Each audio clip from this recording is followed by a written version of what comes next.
This college dropout built a $20 million Instagram page, working with some of the biggest icons in the music industry. And you've probably seen it, Rap TV. It's one of the biggest hip-hop news outlets in the whole world. But the question is, how did he actually do it? He was a broke college student with no money, no connections, and no social media experience. This is Daniel Snow. And you know me, I had to fly out to Miami to figure out how exactly did he do it?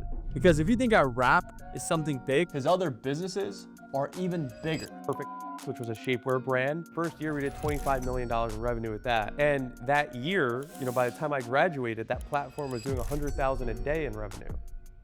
let's dive into Daniel's story and learn the exact playbook he's used to generate over $100 million across multiple brands. Yo, what's up, Daniel? What's going on? How you doing? Good seeing you again. Likewise.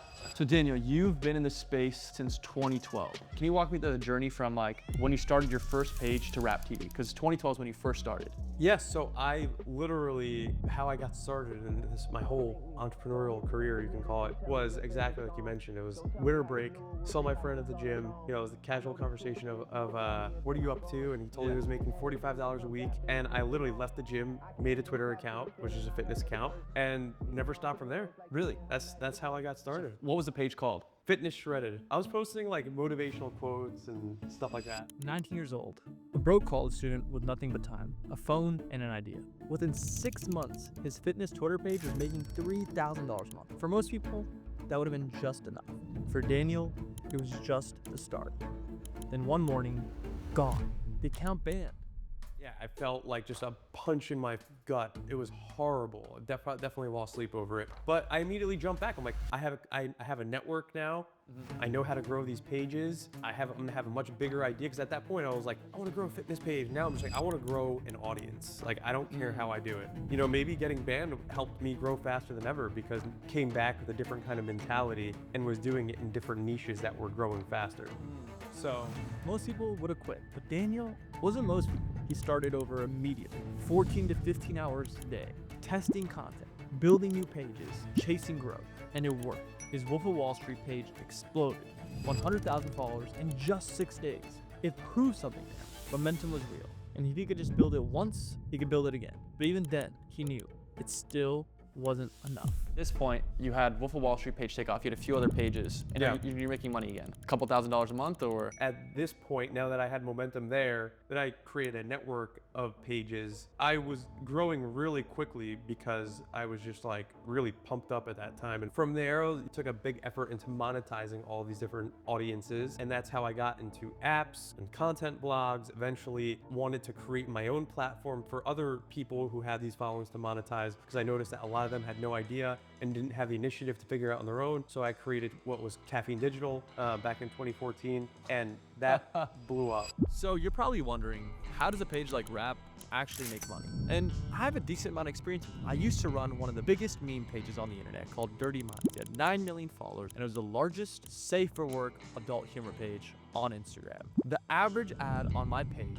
would go anywhere from $1,500 to $2,000. And sometimes I'd have premium ad buyers that pay me $3,000 plus for an ad. And we sell anywhere from 40 to 50 to maybe even 60 of them a month. Now, let's look at the pages Daniel started. They're posting 10 plus times a day. And from what I can tell, they're probably running about 2 to 3 ads daily. And you probably wouldn't even notice them because they fit so well into their everyday regular content. Now, Daniel didn't give us exact numbers, and he can't give us direct numbers. At minimum, they're probably charging about $2,000 an ad. So I'd assume they're making anywhere from $6,000 to maybe even $10,000 a day just from ads. But that's not all. When your page becomes that big, you're also getting opportunities to consult, because people want to learn how they can blow up brands, artists, and grow pages just like yours. So that's a second revenue stream, which sometimes people can pay $10,000 for consulting to upwards of even more. And remember, Daniel didn't just found Rap TV. The holding company Battery bought more pages like Country Hub, Drips, Bars, Reggaeton, and a bunch of other massive pages. Across all these accounts combined, they're probably pulling in $20,000 plus a day just from ads. And here's what's even crazy. These pages aren't just on Instagram. They're on Snapchat, YouTube, Facebook, TikTok. So they're probably monetizing on every single app. You guys can take a guess of how much they're actually making. So the summer I was studying for my DATs, I was going to the library every day. Miserable. I was the most depressed I think I've ever been in my life. While the platform was blowing up, so I'd be like studying in the library, then 6 hours would go by because I'm on the platform doing stuff. I'm like, oh fuck, like I just, Yeah.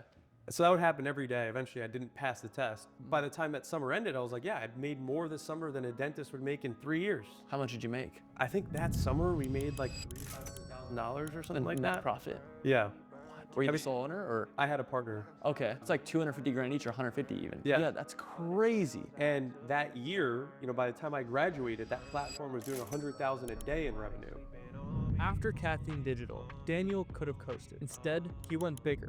First came jewelry brand, pulling in hundreds of thousands of dollars a month. Then Go cased $600,000 in revenue in just 30 days. And then the monster, Perfect Sculpt, $25 million in revenue during its first year. Daniel wasn't just launching products, he was engineering distribution, understanding what content worked, where audience lived, and how to turn attention into revenue at scale. The secret wasn't luck, it was momentum, data, and a deep obsession with marketing. And while all of this was happening, Rap TV was just quietly growing in the background, not yet the giant it would become, but it was only a matter of time. 2016, 2017, so you have Goat Cases. It does really well.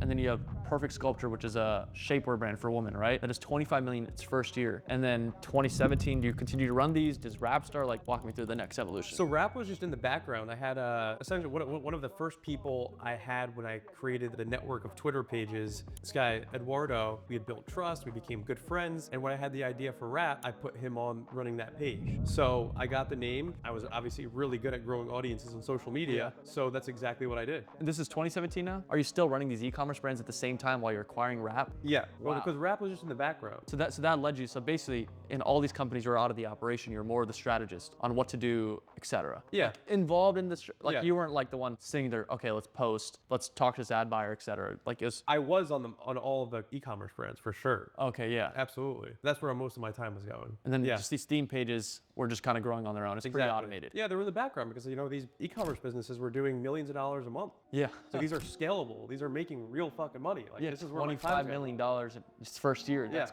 crazy. So What started just as a side project became the biggest rap page on the internet. Rap TV was growing 10 to 20,000 followers a day.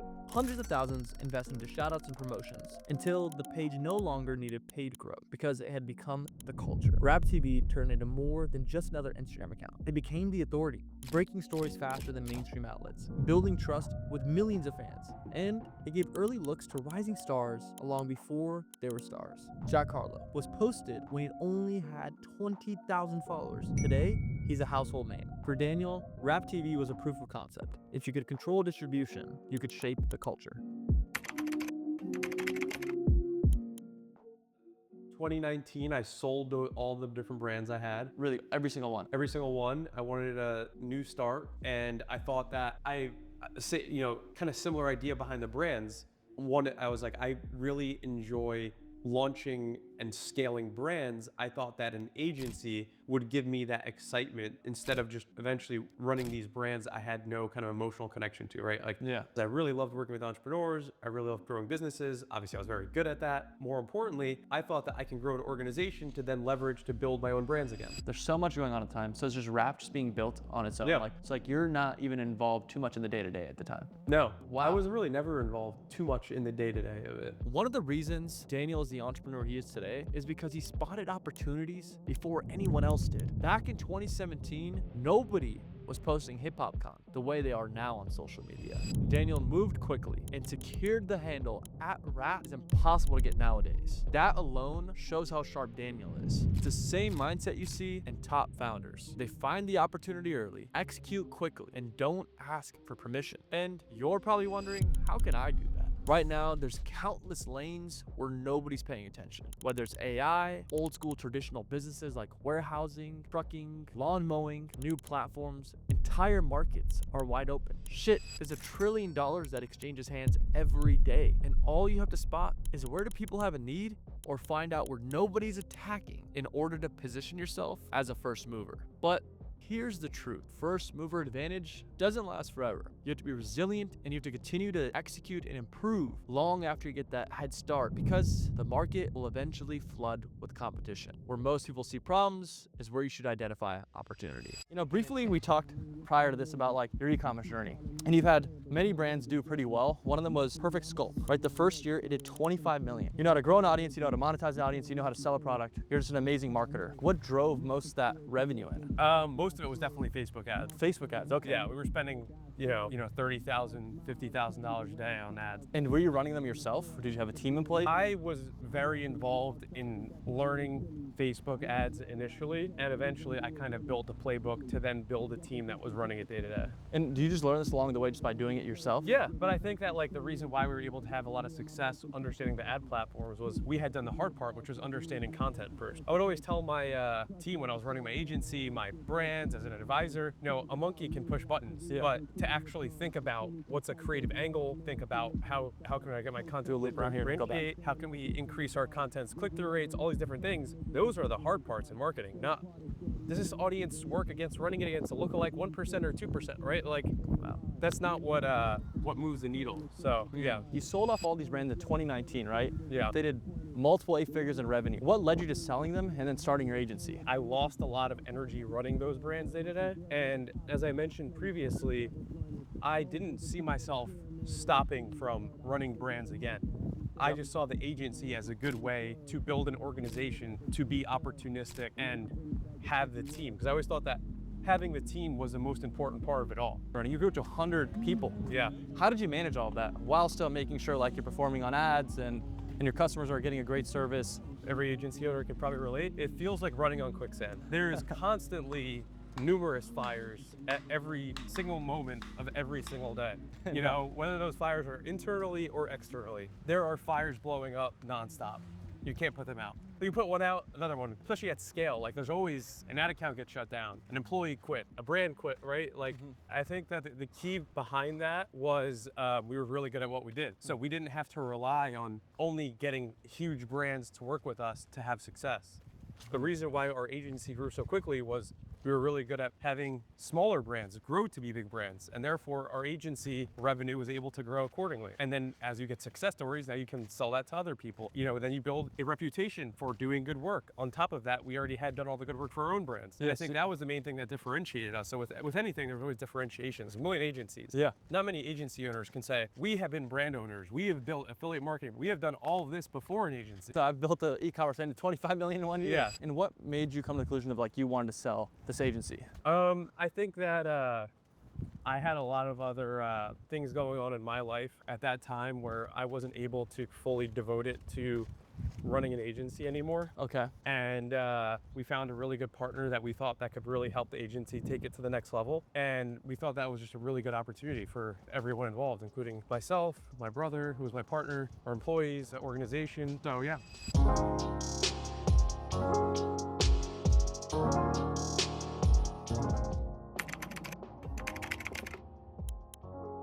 After spending all day with Daniel, these are the 3 things that I walked away with. 1, Daniel's amazing at spotting opportunities and taking action on them. It's kind of like luck. It's when opportunity meets preparation at the right time. 2, Daniel's a master at delegation. He's mastered the art of delegating, just like rap. It was growing in the background and he was just strategizing it. He had the right guy posting for him and he was just laying out the strategy while somebody else followed the directions. He knows what he's good at and he knows his strengths. Which brings me to 3, he's a master at marketing. He continued to hone in on the skill of marketing and he just got better and better and refined that skill over and over until now he's an elite marketing strategist where people are demanding for his time and attention to be able to help them build their companies and advise. But here's what I want to say. Everyone has their own story. Just because that's Daniel's edge, yours might be different. Now I'll tell you this, you don't have to find the right opportunity at the right time at the right place. As long as you take action, you can still win. Your story might be different than Daniel's, but as long as you take action, you consistently improve and you put in the work, you will probably win. You just have to be resilient. And hopefully one day I'll be interviewing